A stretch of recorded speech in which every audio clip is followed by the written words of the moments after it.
Golf Radio. Dear listener,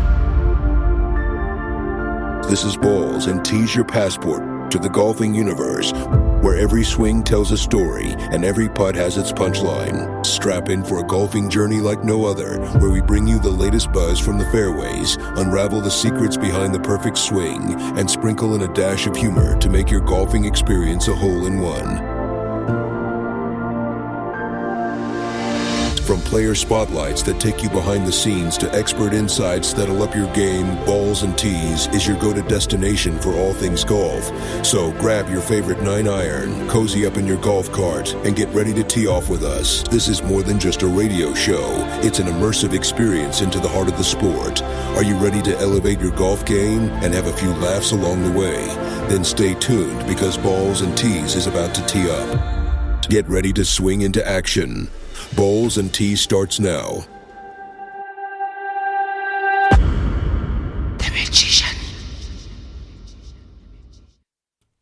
All right, ladies and gentlemen, welcome to another hot, sizzling episode of Balls and Tees. This is the one and only ball with a flair, classic man. I am the one and only Tony Tone, the Magician. Ladies and gentlemen, I just want to say thank you once again for tuning in. If it's your first time tuning in today, man, you've missed out a lot, but you will catch up because all our episodes are on Spotify if you want to listen to them at your own time. But moving on, continue tuning in www.ballsandtees.golf, and then you will enjoy yourself. We will be talking everything golf, from amateur golf, social golf, pro golf. Listen, this is the place to be. Ladies and gentlemen, for those who know the drill, I just want to say, you know what to do. Before I even say it, I hope you're already in your kitchen getting that cold glass of water. Make sure that you put a little bit of lemon, because you need all those vitamins. Winter is slowly approaching, and yeah, there's been an outbreak of a massive flu. On top of that, there's monkeypox. So wherever you are, guys, just make sure that you're keeping safe, you're keeping healthy, exercise, eat healthy, make sure that your loved ones are also doing the same. Listen, ladies and gentlemen, as you already know, I am going to go for my 2-minute break, where I will be getting myself 2 cold jugs of water, because today I've got 2 guests. And these guys are proper golf enthusiasts. The way these guys love golf is so insane, right? I was actually playing with one of the guests last week, and he said to me, we played on Tuesday. He said, listen, dude, I'm going to play on Wednesday, I'm going to play on Friday, and I'm going to play on Saturday. So, that gave me food for thought to say, how will I improve my golf when the golf courses are actually crowded by these kind of individuals? But I'm just playing, ladies and gentlemen. I'm happy that people are addicted to the sport, but I hope that the addiction isn't affecting their daily lives. So today, ladies and gentlemen, we've got 2 guests, one being Mr. Tebogo Segwe, who is a proper golf addict. I'm having a game with him again on Friday, so I will share the details as to where we're playing. And then we also have Kudzai Kanyangarara. So, guys, we're going to be talking proper golf today. Tebogo, I was playing with him, and I've known this gentleman for years. The first time we played, I think he was playing over 14. Now he's a single digit, and he is blazing hot. So, ladies and gentlemen, let's do that 2-minute, get the glass, and then when we come back, we're getting right into it. The Magician. dear listener. In a world where fairways meet the airwaves, where birdies and banker collide, welcome to the show that takes you beyond the clubhouse and onto the green. Ladies and gentlemen, get ready to step onto the lush greens and dive into the world of divots, drives, and delightful banter. It's time to join the Magician for another exhilarating episode of Balls and Tees.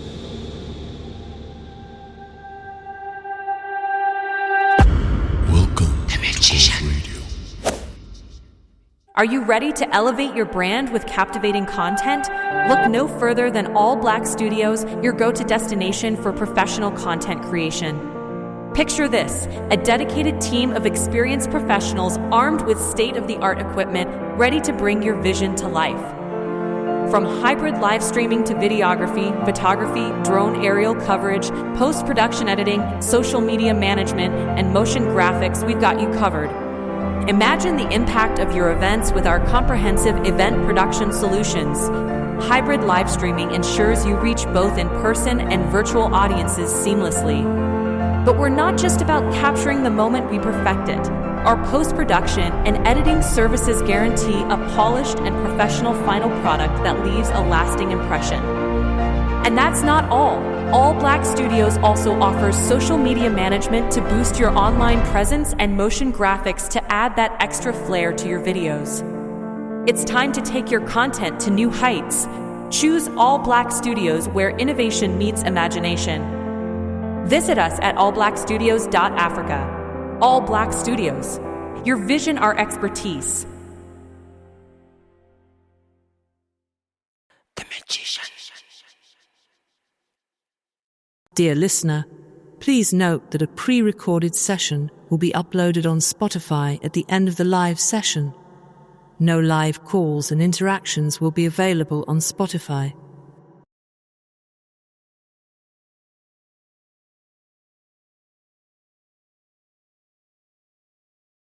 Man, this is going to be a lovely show. You're going to enjoy yourself. You're going to get a lot of knowledge and wisdom from the two golfers that I've got. To begin with, let me introduce this gentleman. As I said, he's a fellow friend of mine. I've known him for quite some time. The first time I played with him, he was playing off a double-digit handicap. And then, last week he showed me flames. He taught me how to play golf once again. So, ladies and gentlemen, without any further ado, I would like to introduce Mr. Tebogo Segwe. Ntate Segwe, how are you, sir? I'm better than yesterday, my good sir. I cannot complain. All good. Thank you. Mr. Segwe, I just want to say, before we get into the heat of things, let me thank you properly for the time that you took to avail yourself, the time that you stole from your family to actually have this chat with us. Hopefully, I won't keep you too long, but I usually say that I don't do people justice, man, when I introduce them. Would you mind reintroducing yourself properly to give the audience an idea of who Tebogo is, and we'll get into the midst of things afterwards. All right. First and foremost, I'm honored to be a guest on the show. First one ever. Especially for golf. I never saw this one coming. But yeah, like Diro just said, I've been playing golf now for almost a decade. When we met and became friends, it was at that point where I was starting to now get addicted to golf. Actually, my story with golf is very interesting. I was one of those people that thought golf was for, different type of people, people with money, I legit thought that. Yeah. Until I got hurt playing basketball. And after my rehab, one of my neighbors actually took me to Mooiport. I'm sure the listeners know about Mooiport, where you need a helmet to play a round of golf. But in any case, we went there. I didn't have clubs at the time. He let me use his clubs. I hit one shot. One. I fell after the shot because I was trying to hit it with all my might. I spun around, fell on the ground, but the ball flew. And from that moment on, I've been an addict. No. Awesome. That's basically my story with golf. It's quite an interesting story, and I mean, for someone who was in the basketball field, I mean, that's a huge shift from a very active sport to a more subtle sport. How did you cope with that shift? I think it was more an understanding of the fact that even in basketball, there's similarities to golf. I'll tell you why. In golf, you are by yourself. The only time in basketball that you get to be by yourself, it doesn't matter the ability of the players next to you. They could be the most athletic, they could be the smartest, they could jump faster and higher and whatever. But when you shoot free throws, there's no defense. It's just you and the hoop. And right there, that's the similarity with golf. So transitioning from basketball, the only thing that I needed to learn was the fact that being athletic doesn't count for much. But understanding the fact that I can be by myself and be fighting against my own demons while playing a game, a sport that is so tough. That dude, that kind of fed into my competitive nature because now I don't have to worry about competing with anybody else except myself. And I You know, think that's one thing that a lot of golfers struggle with too, understanding that there's no competition out there when you're on the golf course. It's yeah, just you and the course itself. And the conversation we had last week to say, regardless how many times you've played a single course, yeah, it will charm yeah, you every single time. yeah, absolutely. Number 8 at Pretoria West is my hoodoo hole, for instance. It doesn't matter how well I'm playing.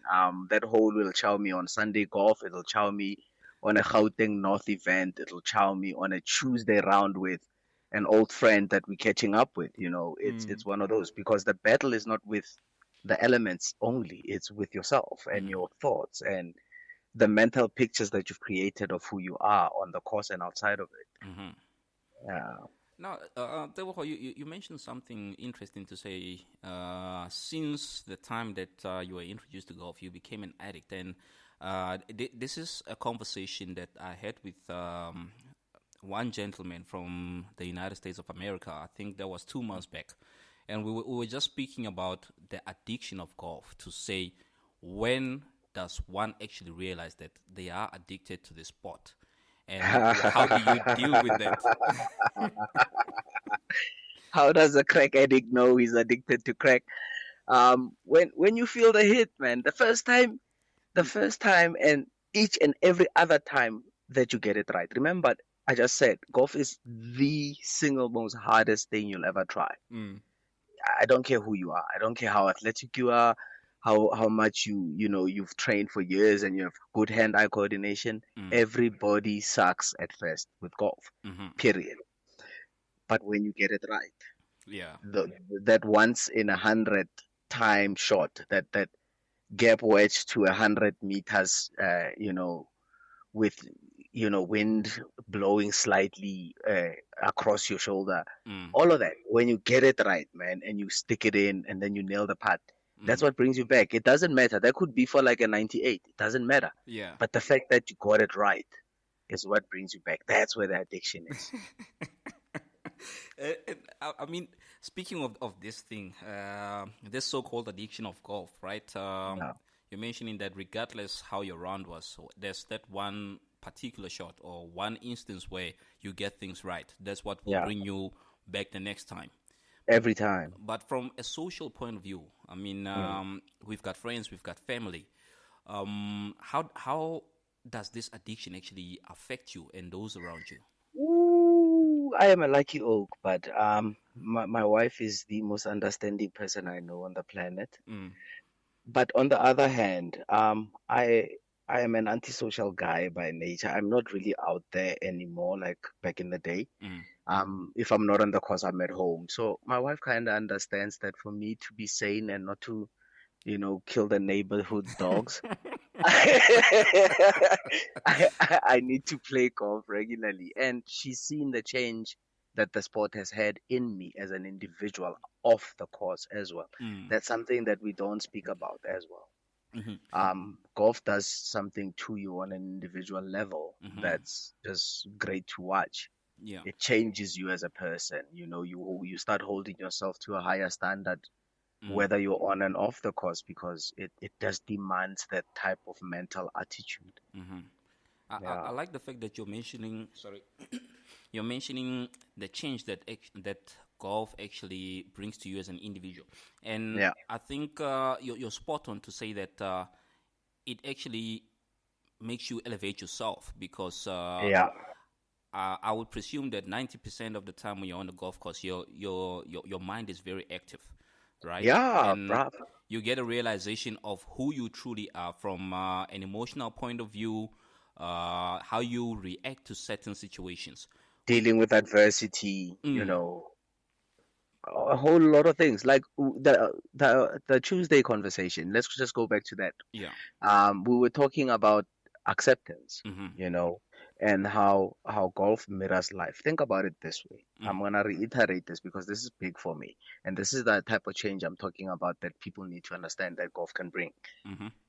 In life, you try things, you succeed, sometimes you don't succeed. Yeah. But how often do we accept the outcomes of our actions? Mm-hmm. Golf is exactly the same.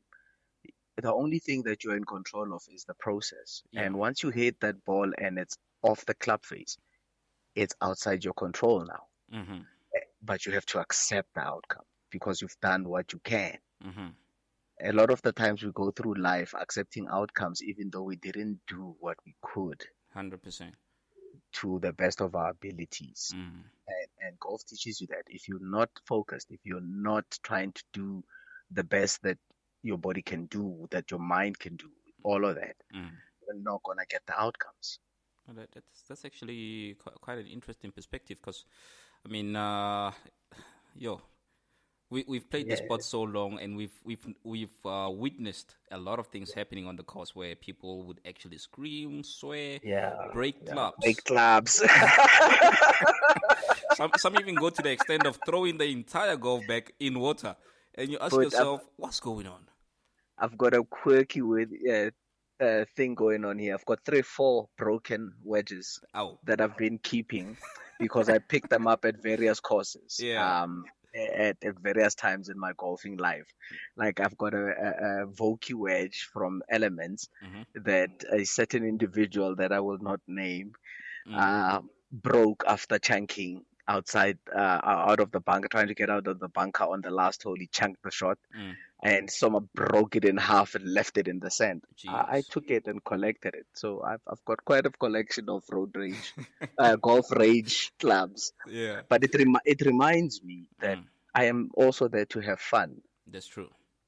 You know, don't take yourself too seriously, man. It's just a game after all. I mean, we're not yet pro. I mean, exactly. Especially myself. When I compare myself to you, I'd say that you are on the route of turning this into a professional sport for yourself. Right? Damn, bro, far from it, bro. I appreciate the compliment, but damn, dude, becoming a pro golfer is no joke. It's a lifelong dedication. I don't have the time. I do not even have the athletic prowess to try and even think of myself at that level. All I'm trying to do but is get as close as possible to scratch and play in the Gauteng North A division with real golfers, you know, the Menos of this world, the Brajos of this world. That's my goal with the golf thing. I have come to a very sober realization that despite my love for it, despite my addiction, pro is a dream that shall never, ever, ever be realized. I like the fact that you are in sync with reality. No, I am very much aware of what I'm doing with the golf thing. Like pros are on another level. I had the opportunity to hang around somebody that was trying to get a tour card. They were in the IPL tour or something, I think it was called back then. And I'm telling you, man, this guy was so good at golf. 300 plus meter drives, chipping like a demon. On the regular 3-4 under par. And he was not making the cut in the pro ranks. You know, that's scary. It's scary, and it makes you realize. Now, I'm 5 years old. This dude was doing this when I was possibly in my 30s, and he was early 20s, maybe late teens even, and he was that good. He was that good, but still not getting his tour card, and that's how tough it is. It comes to show, man, because, you know, I always say to people out there, people who haven't tried the sport, right, to say it looks easy from the outside. But once you're inside, you realize that it demands so much from you. Dude, let me tell you something funny. It took me 2 years to get the ball consistently up in the air when I started playing golf. 2 years. Jeez. Just to put some perspective in it. I mean, that shows the complexity. But Teboho, I've got a question here from one of the audience members, man. Yeah.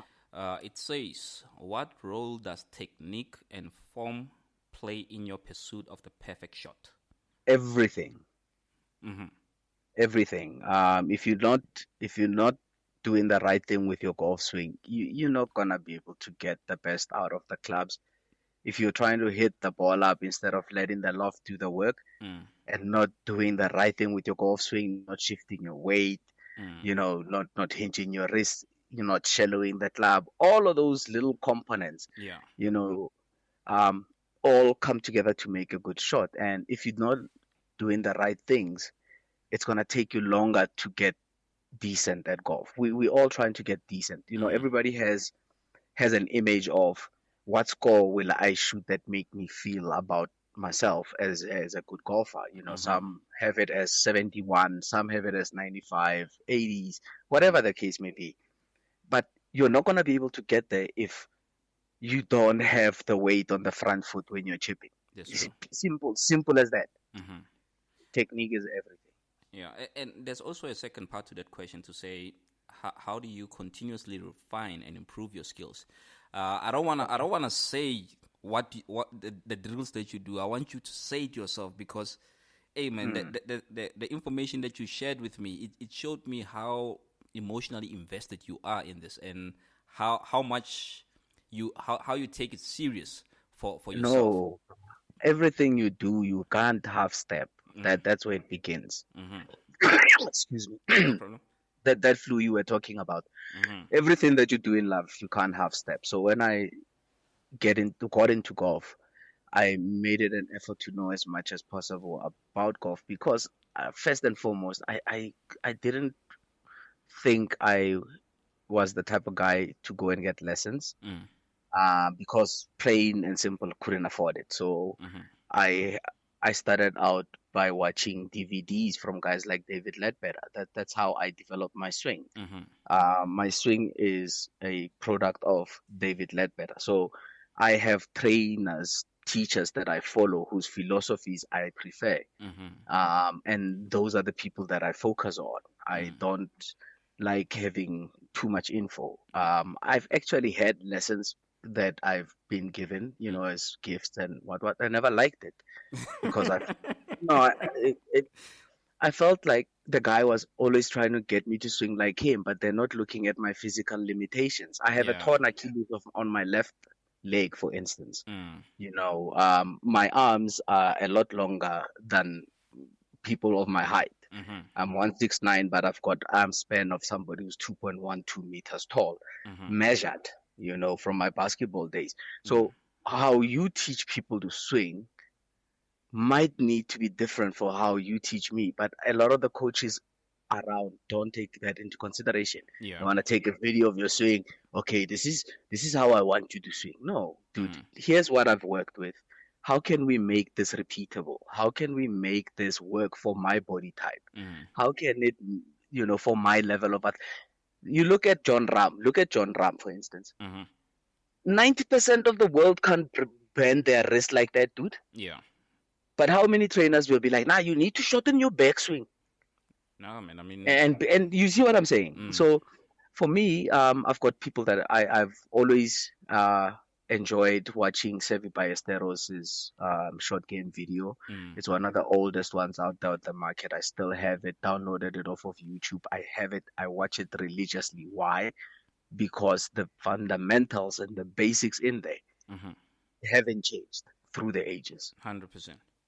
You see what I'm saying? So there's a lot of information out there. Find what works for you, because it's such an individual game. Everybody has their own swing. Just swing your swing. As long as it produces results. Exactly. One of my the people I look up to, you kind of met him halfway on Tuesday. Joe Mnyandu. Oh yeah.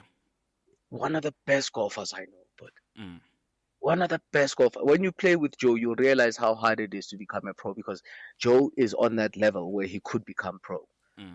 But he will tell you himself it's hard, and it takes dedication and time. If you're not gonna put in the time, you're not gonna get results. So that's why we do it, man. That's true, 100%. Tebogo, before I let you go, man, I just want to ask you for a favor. Right? Yes, please. I'm a man who asks for a lot of favors on this show, and my favors are very simple. You were introduced into the sport. You fell in love with it. Yes.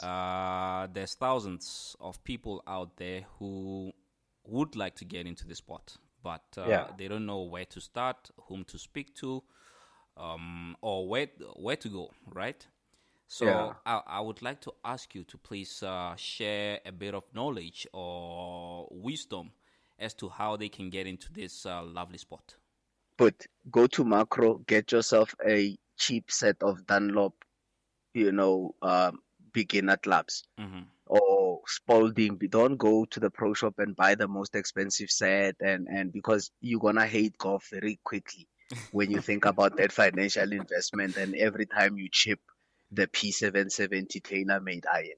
Yeah. So get yourself the cheapest clubs that you can get. In fact, get second-hand clubs from your nearest driving range. Most driving ranges keep second-hand clubs that you can buy. That's how, after my initial Dunlop, I got a Cobra driver and some Adams V3 hybrids. That was my first proper set. But I bought them secondhand.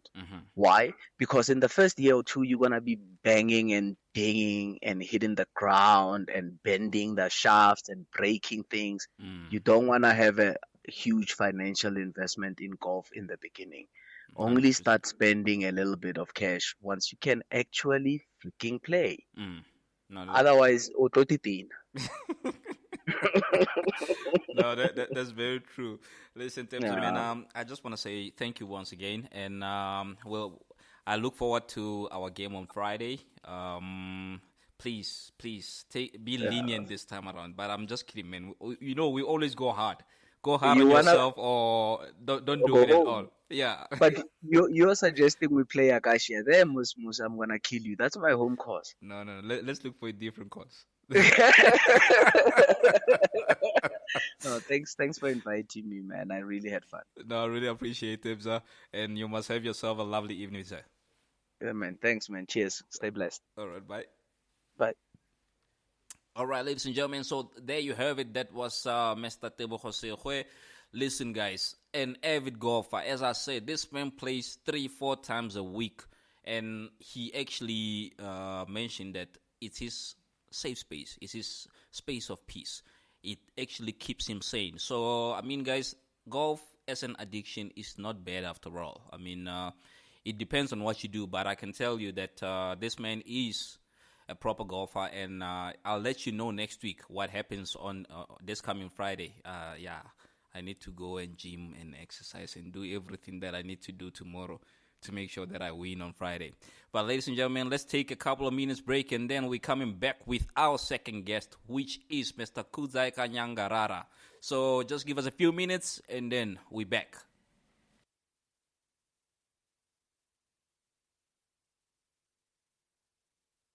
The Magician.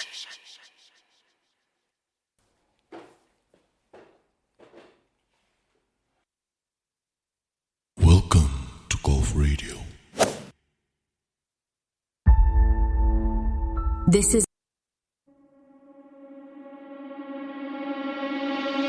Golf Untold, stories of a time when golf saved Christmas.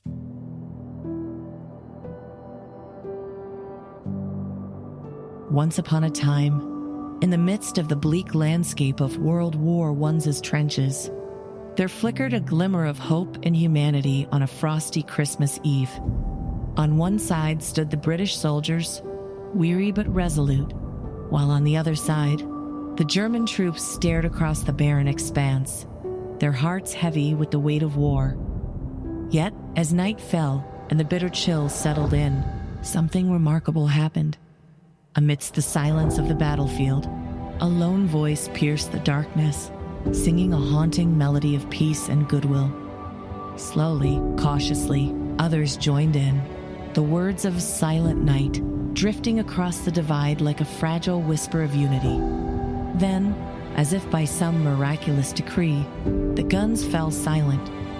no longer adversaries, but brothers in arms bound by the shared humanity of the season. Soldiers from both sides emerge from their trenches, their hearts heavy with the memories of home and loved ones left behind. In this surreal moment of truce, amidst the barbed wire and mud, an unlikely sight unfolded. A British soldier, his uniform caked with mud, produced a battered golf club salvaged from the ruins of a nearby village. With a smile that belied the horrors of war, he gestured towards a makeshift hole carved into the frozen ground. Across the way, a German soldier, his eyes reflecting the same longing for peace, nodded in understanding. And so, in the shadow of the Christmas dawn, amidst the echoes of distant gunfire, they played. With makeshift clubs fashioned from rifle butts and shattered remnants of wood, they swung, their laughter mingling with the crisp winter air. Each stroke of the club was a defiant declaration of hope, a testament to the resilience of the human spirit in the face of adversity. And for a brief, fleeting moment, the scars of war were forgotten as the soldiers, British and German alike, shared in the simple joy of a game played on a battlefield turned sanctuary. As the sun rose on Christmas morning, casting its golden light upon the snow-covered landscape, the soldiers returned to their trenches, their hearts lighter for having witnessed the power of compassion and camaraderie amidst the chaos of war. For on that fateful Christmas day, amidst the carnage and despair, golf had saved not only the spirits of those brave soldiers, but had also illuminated the enduring hope that, even in the darkest of times, the light of humanity would always shine through. In trenches deep, 'neath winter's shroud, where death's dark specter roamed unbowed, two armies locked in grim embrace, yearned for respite, a fleeting grace. On Christmas Eve, midst quiet despair, a melody rose, a whispered prayer. Silent night, the soldiers sang as peace like dew on hearts did hang. Then, in the hush of that holy night, a spark of joy, a glimmering light. A soldier, weary, with eyes aglow, produced a club from the frozen snow. Then, in the hush of that holy night, a spark of joy, a glimmering light. A soldier, weary, with eyes aglow, produced a club from the frozen snow. With laughter dancing in his eyes, he beckoned forth 'neath starlit skies. A German soldier, with hope so true, stepped forward then, his heart anew. In no man's land, where death held sway, they cleared a patch where comrades lay. With broken wood and rifle shaft, they fashioned clubs, defying wrath. And there, amidst the battlefield's gloom, they played their game, defying doom. Each stroke a hymn to peace profound, their laughter echoed all around. As morning broke o'er fields of strife, they parted ways, renewed with life. For in that moment, 'neath heaven's gleam, golf had saved Christmas, or so it seemed. A tale of courage, of love untold, where enemies found kin in the bitter cold. And though the war raged on with might, their spirits soared on wings of light. So let this story forever be told, of the day golf saved Christmas, a tale so bold. For in the darkest hour, love shall prevail, and peace shall triumph, when kindness sets sail.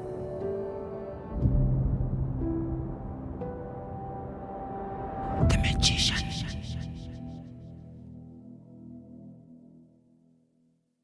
Welcome to Golf Radio.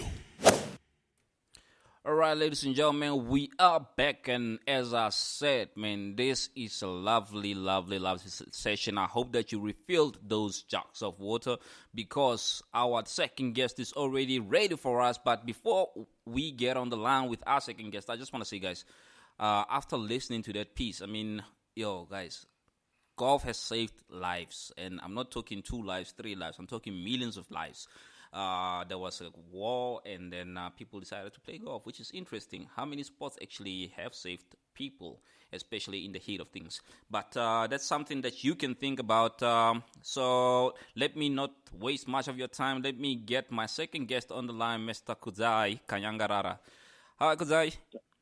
Hey, how you doing? I'm good in yourself, man. Kudzai, I don't think I've done justice to introducing you, but before I allow you the opportunity to actually introduce yourself, I just want to say thank you, and we are grateful for the time that you took to actually interact with us and chat to us about this addiction that we all have, or should I say this bug that we all have as golfers.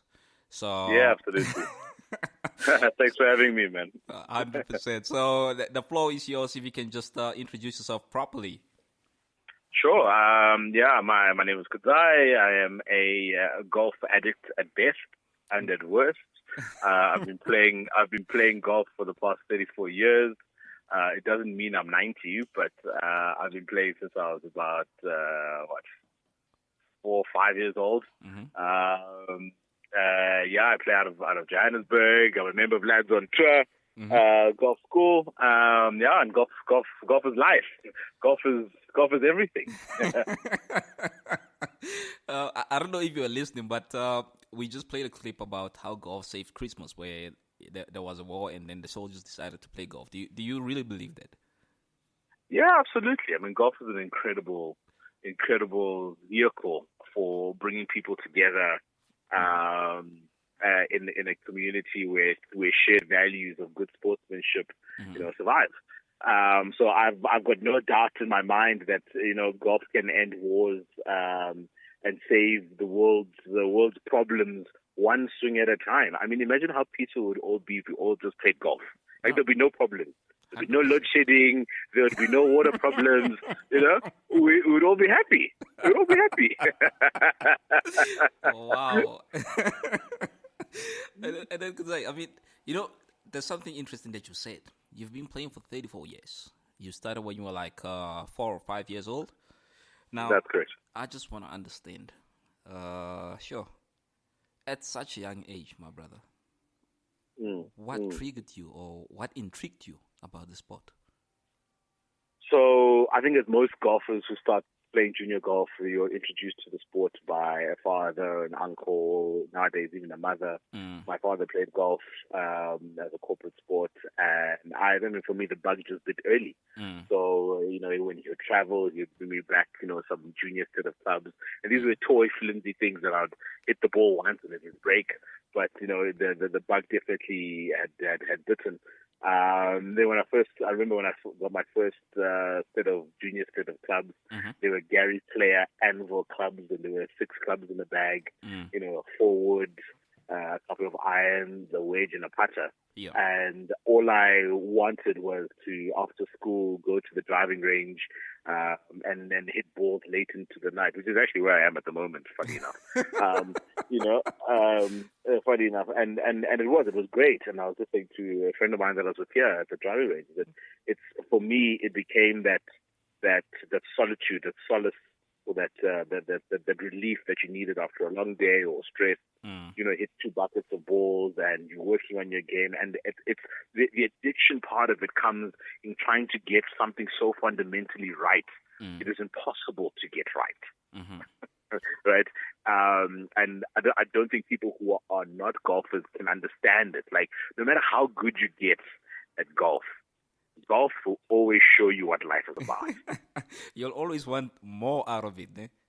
You always want more out of it, and you think, no, guys, but here, I'm good, I've got it, Yeah. And then that day you go out and you shoot 120. And it's one of these, it's very humbling, and I think that's where the pleasure comes in. And I watched an article from Tiger Woods, and he was saying that Tiger was so great because he loves the grind, he loves the journey. It's about tweaking and changing and mastering something that is completely impossible to master, and then going out there and trying to execute it. It's like saying, you've heard the saying that you could have a bad round of golf, and then your last shot on the day, the last shot is the purest, most beautiful thing you've seen, but the other 150 were horrible, right? And you think, tomorrow I'm back 7 o'clock in the morning. Yeah. You know, what other sports do you have like that? The guys who play football, who play rugby, who play cricket, who run, you get to a level where you're just good and you just do it. You know, you don't have to learn. So I love the grind. I'm a tinkerer. I fiddle with my bag all the time. I try to play as much golf as I can. Unfortunately, my kids aren't interested in golf, so that's a bit depressing. You know, but for me, it's my life, it's my peace, it's my happiness. Just a trick question, Kuzai. Sure. You are very energized when you speak about golf. Now, I just want to find out. You said you play as often as you could. Now, how often is often for you? So currently I play, let's call it once a week. Could be twice a week, depending. But like at the height of junior golf, when I was a kid, I would be on the driving range every day, every other day, playing 36 holes a day. Jeez. And then, you know, if I find some time to do homework. But that was life, because it's what I enjoyed. So after school, I'd go to the World of Golf, and I would spend 3-4 hours there until my old man was driving home, and then he'd pick me up, and then we'd go home. Yeah. And holidays, you were there every day. You know, we didn't have to be out on the streets. We just went and played golf. So it was great. Oh, that's interesting. So I believe you've broke the course numerous times, ne? So I've done what, sorry? You've broke the course, like you've shot way like 6 under. Oh no. I have a 9-to-5 job where I pay my bills and I put bread on the table. Okay, there's no time to be shooting sub 70 rounds. Yeah. But we definitely have tried. You know, I think my lowest was 69 once. Now, I did that once, but the rest of it is just like anybody else. I'm a weekend warrior. I enjoy it with the gents on a weekend, whether I'm playing horribly or I'm playing really well. For me, it's less so about the golf than it is about the company, the camaraderie, and the lifestyle. 100%. And then just a quick one here, because I just want to find out. I mean, having started this sport at a very young age, right? Yes. People always have this saying to say, listen, if you want to start something and really enjoy it properly, you need to have a professional guide you. I don't know, is it something that you experienced, or was it just your dad who actually supported you in terms of learning how to play the sport from the onset? Yeah, I think, I mean, we grew up in a very middle-class household, so money for golf lessons was never an option for us. But, with the passion and his passion, and it's something that we bonded over, we would spend, 1 or 2 hours in the evening, one night a week, or one night every 2 weeks, and then he would help and adjust and, change this, change that. And that got me through to learning the game and building the passion for the game in the early years, until, I got to a point where I got better than him. And I was the one telling him what to do. Telling him what to do, change this, change that, don't do this. Yeah. But at a certain point, if you do want to take this game seriously, you need to have coaching. There's no doubt. The best players in the world have a whole team around them, whether it's a psychologist, a swing coach, a nutritionist, all of those things and above. Financial managers, you have to, because it's not a game you can do by yourself. And I think that's probably true for any sport, right? Or any sportsman. The football guys have got that. The rugby guys have got that. Yeah. But my advice to people who are kind of getting into the sport is, get something that you can invest in clubs. It doesn't have to be, the top of the range, whatever. Just buy something secondhand. The secondhand market is incredibly booming in South Africa at the moment. Yeah. Find something that you can afford, and just go play with friends, and up until the point where you feel like you need help, then get a coach who can teach you the basics and the fundamentals, and then play. The more you play, the more you give time to this game, the more rewarding it is and the better it gives. The moment you give it up or the moment you stop because you think you've got it, she will show you life. I think you're speaking about me, man, because I started playing in 2002, and then came, I think, around 2010. That's when I stopped, and then I tried to pick it up in 2017. Hey, man, it was a terrible experience. Yeah, it's a grind, but it's a grind of love and a grind that you enjoy, and it comes back quickly. So the moment you put effort into it, it should be good. 100%. And you actually mentioned something which I believe is very crucial when it comes to golf or any other sports for that matter, which is the psychological aspect of golf. I mean, a lot of people play golf, but few actually pay attention to the psychological demand that it has. From your side, how important do you think the psychological aspect of golf or of any sporting code is when it comes to the overall sport? Oh, it's immense, and more so in golf.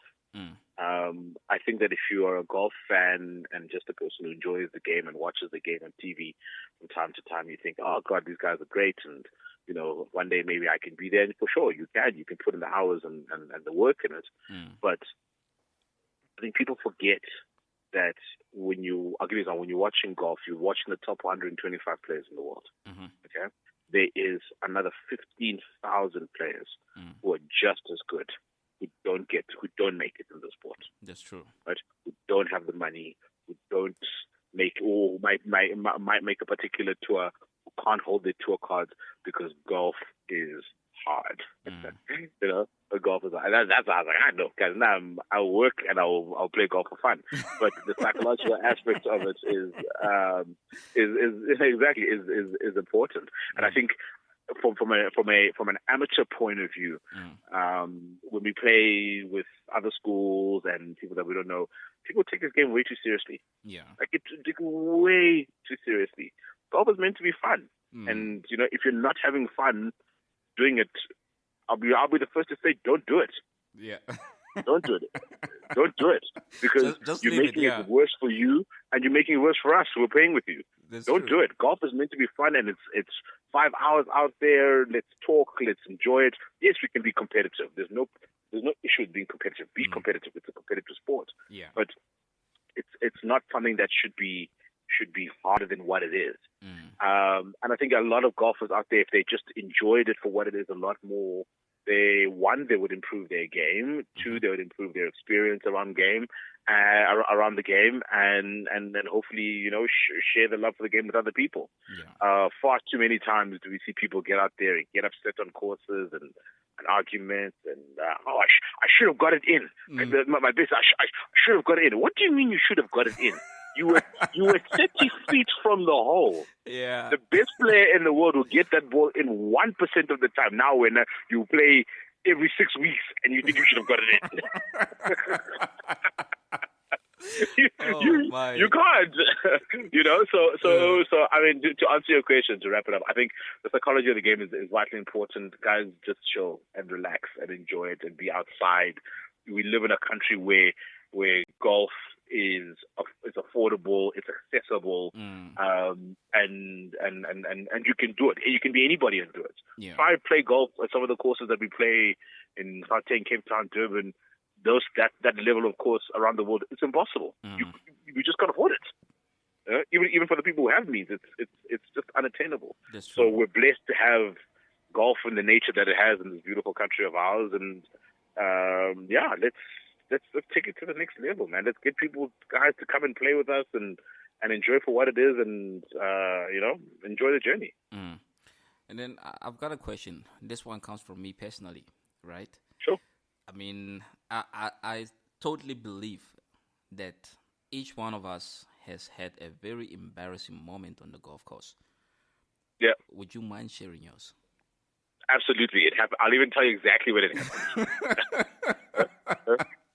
It happened last week, Friday. Oh my!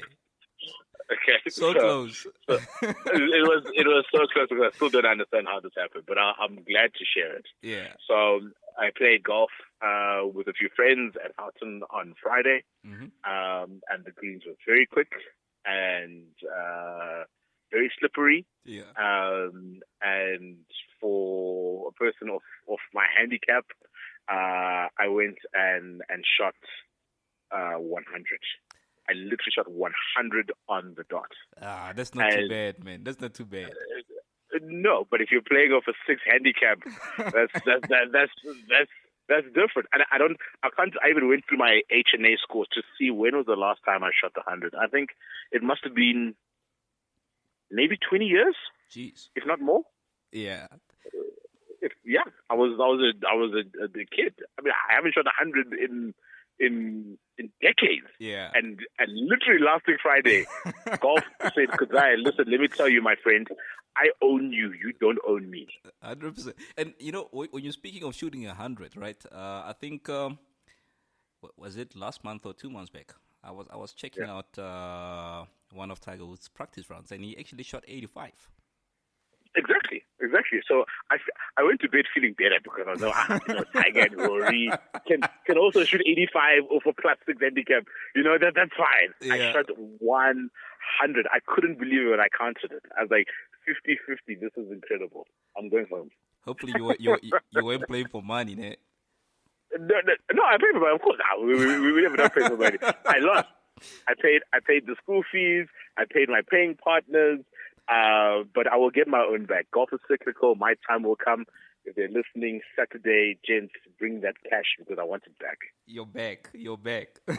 I'll be back. Absolutely. All right. Because I've got a question here from one of the audience members here. The question goes like this. In your opinion, is there a perfect shot? Oh, wait a minute. In your opinion, is the perfect shot in golf something that can be meticulously planned and executed? Or is it often the result of instinct and adaptation in the moment? Oh, that's a very good question. Is the perfect shot something that can be meticulously planned and executed? Yes, it can be. Mm-hmm. Yes, it can be. But the perfect shot in golf is not the picture-perfect shot. Yeah. Right? It could be you're stuck behind a tree, you have to hit a 20-foot slinger right to left, and you say, I'm going to hit the shot, and you hit it, and you're in the middle of the green. Sure. True. All right. That's a perfect shot.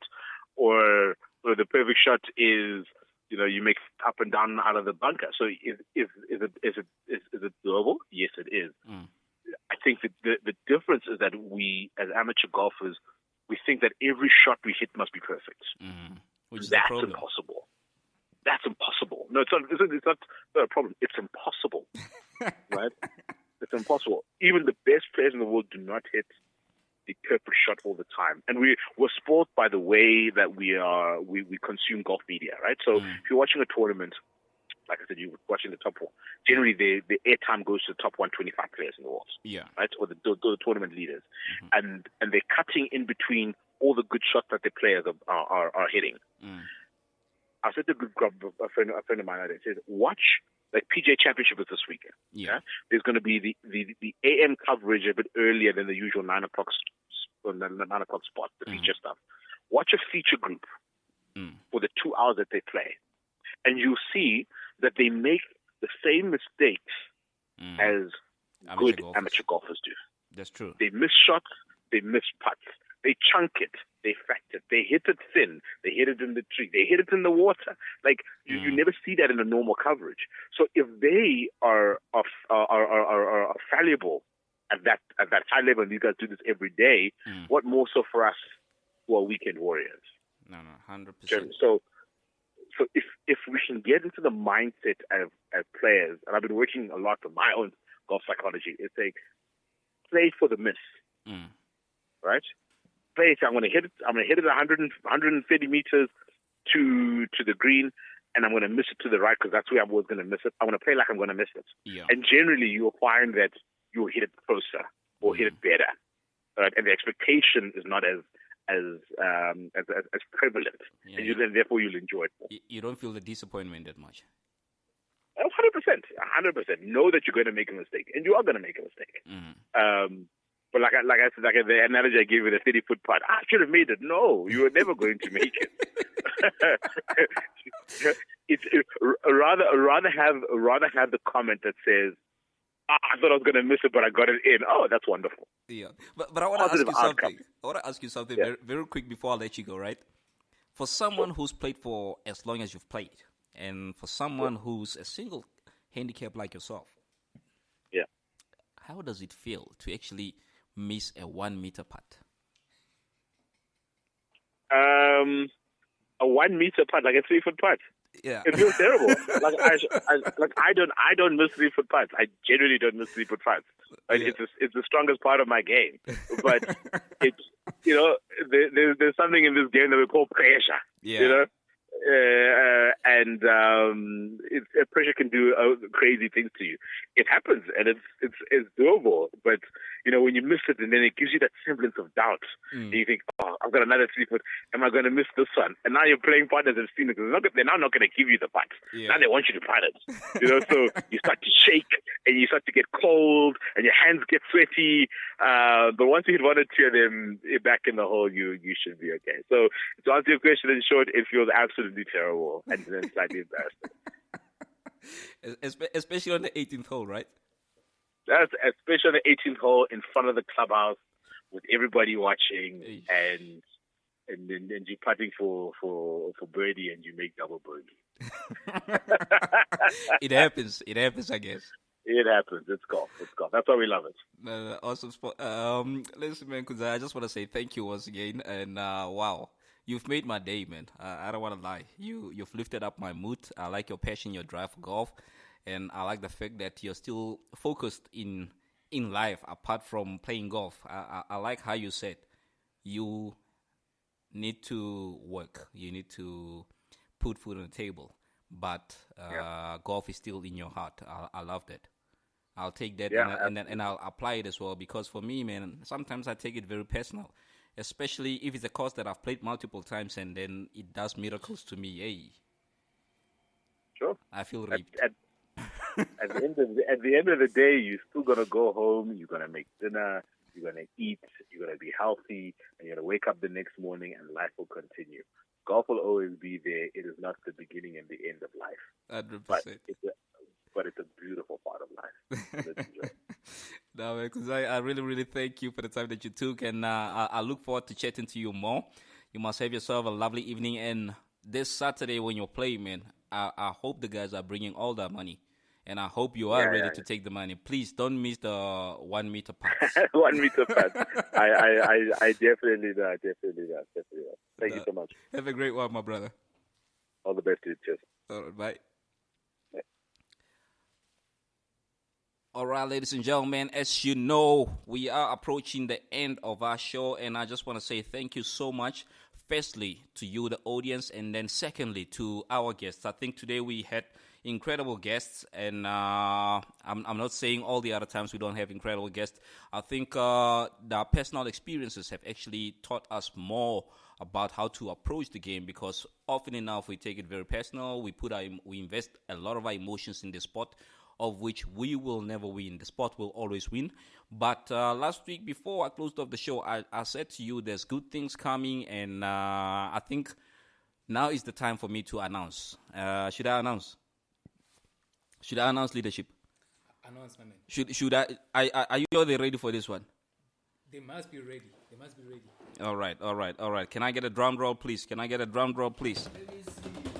All right. Ladies and gentlemen. Now I'm sharing the good news with you guys. So for everyone out there who's been asking to say, listen guys, where can we catch you live doing the podcast? The time has officially come, and I want to share with you to say that on Sundays, we will be broadcasting from Encore Restaurant and Champagne Garden, which is in Waterglen Shopping Center, Main Lane, Pretoria. That's corner Gasfontein and January Masilela. So the podcast will start at 12 p.m. every Sunday from this coming Sunday. So if you want to come through, have a chat with us, please, we are looking forward to hosting you. We are looking forward to chatting to you. And please make sure that you come after you've played your 9 or 18 holes. I want to embarrass you live on radio. All right? So that's number one, but I won't embarrass you. I'm just playing. That's number one. And that's actually the cream of the crop to say that we've got a new home with Encore Restaurant and Champagne Garden, which is in Main Lane. And then there is a tournament that's coming through on the 7th and the 8th of June at Seasons Golf Course, which is called the Tolo Classic Golf Tournament. The Tolo Golf Tournament, Tolo Classic Golf Tournament taking place at Seasons Golf Course. That's from the 7th to the 8th of June 2024. If you want to know more about this, please feel free to contact 076 615 1075. And guess what? I will be there. I will be watching you. I will be commentating about your game. And we're going to have fun, but I won't embarrass you. So with that being said, ladies and gentlemen, I just want to say the weekend has officially started. If you're working tomorrow, I don't know what's going on with you. But if you're working on Friday, please give me a call. Give me a call. We need to discuss this thing because golf is life and life is golf. Have yourself a lovely weekend, and then we will chat on Sunday. Make sure that you come through Encore. That's at Water Glen Shopping Center, Main Lane. See you then. Are you ready? It's